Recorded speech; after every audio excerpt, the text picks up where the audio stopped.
June 6వ తారీఖు సాయంత్రం 4 గంటల 30 నిమిషాలు. ఖచ్చితంగా 30 నిమిషాల వ్యవధిలో పాప కనిపించకుండా పోయింది. దాదాపు ఇప్పటికి 7 రోజులు కావస్తుంది. ఆ పాప ఆచూకీ కోసం గ్రామస్తులు వెతుకుతూనే ఉన్నారు. రోజులు గడుస్తూనే ఉన్నాయి. పోలీసులు వెతుకుతున్నారు. డ్రోన్లు ఆకాశంలో తిరుగుతూనే ఉన్నాయి. డాగ్ స్క్వాడ్ అడవిని జల్లెడి పడుతున్నాయి. అయినా సరే పాప ఆచూకీ ఇప్పటికీ కనిపించలేదు. మిస్ అయిన దగ్గర నుంచి ఈ రోజు వరకు ఏం జరిగింది అనేది ఈరోజు మనం డీకోడ్ చేద్దాం.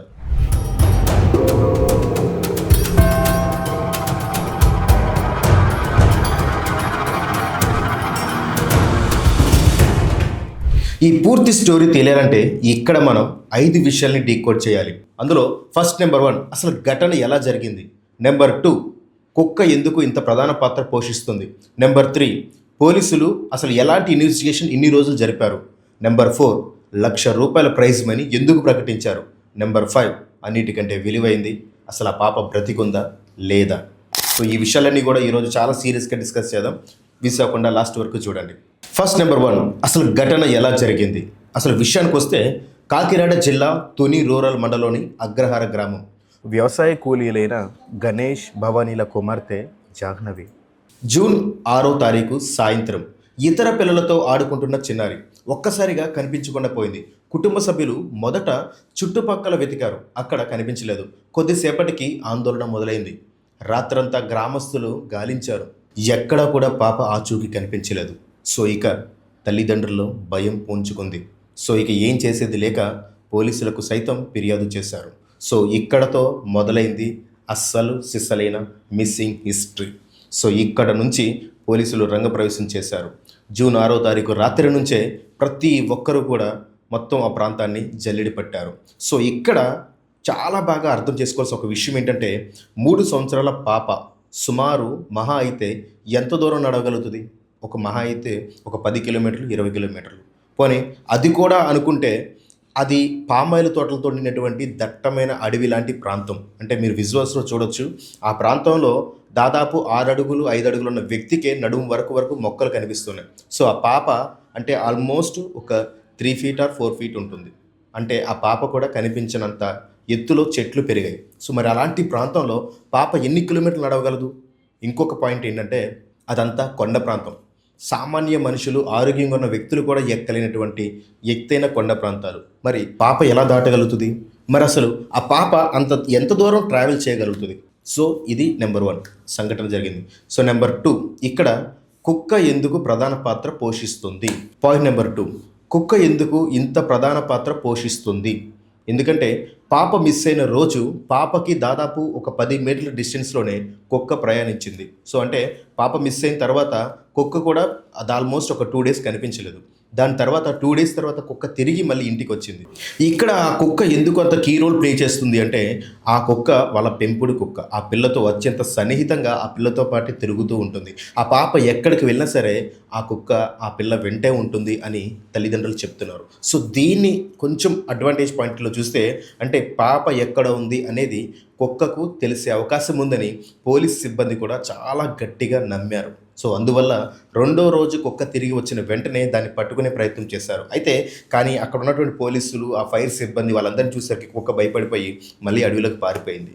మళ్ళా తిరిగి ఒక్కరోజు వ్యవధిలో ఆ కుక్క తిరిగి ఇంటికి వచ్చింది.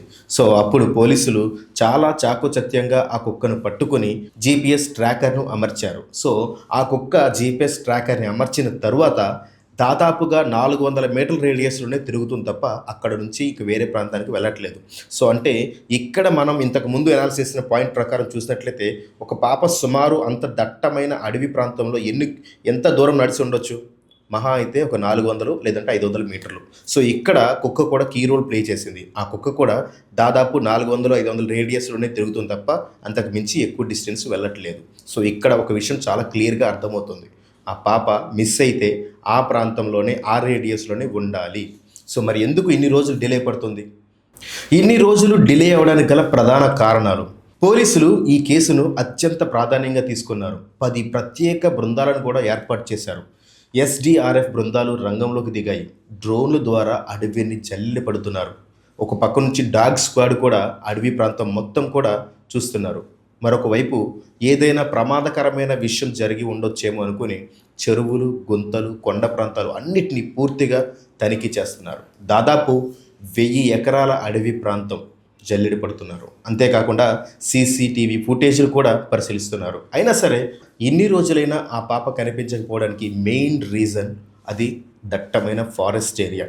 అందువల్ల ఆ ప్రాంతంలో మిస్సింగ్ అనేది చాలా పెద్ద కాంప్లికేట్ కేసు కిందే చూడొచ్చు. ఎందుకంటే ఎంత వెతికినా, ఎంత జల్లెడ పట్టినా దాదాపు 1000 ఎకరాల అడవి ప్రాంతం, చుట్టూ పామాయిల తోటలు, అక్కడ కేవలం ఆ ఒక కుటుంబం మాత్రమే నివసిస్తుంది.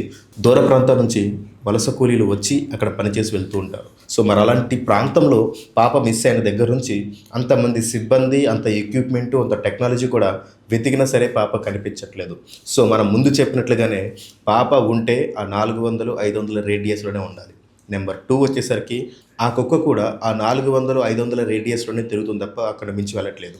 నెంబర్ 3 డిలే అవ్వడానికి రీజన్ ఏంటంటే ఫోకస్ మొత్తం ఈ 400-500 మీటర్లు కాదు, మొత్తం అడివంతా జల్లెపట్టే క్రమంలో ఖచ్చితంగా రోజులు అనేవి డిలే అవుతూ వస్తున్నాయి. ఇంకా అన్నిటికంటే ముఖ్యమైనది అసలు పోలీసులు ₹1,00,000 నగదును ఎందుకు ప్రకటించారు?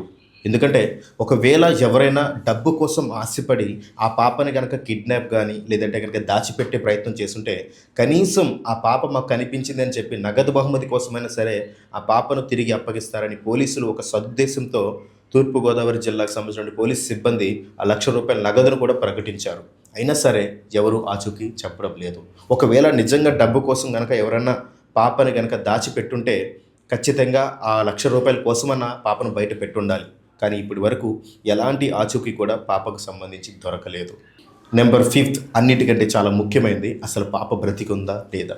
ఇక్కడ మనం సంతోషపడాల్సిన విషయం ఏంటంటే ఇప్పటి వరకు పాప చనిపోయింది అని ఎలాంటి ధృవీకరణ ఆధారాలు ఎక్కడ కూడా లభించలేదు. అన్నిటికంటే ముఖ్యంగా ఒక మనిషి డీకంపోజ్ అయినప్పుడు స్మెల్ అనేది చాలా దారుణంగా వస్తుంది. ఆ స్మెల్ని డాగ్ స్క్వాడ్ కానీ లేదంటే ఇతర మనుషులైనా సరే, అక్కడ అడవిలో సంచరిస్తున్నటువంటి ఆ మనుషులైనా సరే ఈజీగా గుర్తుపట్టగలరు.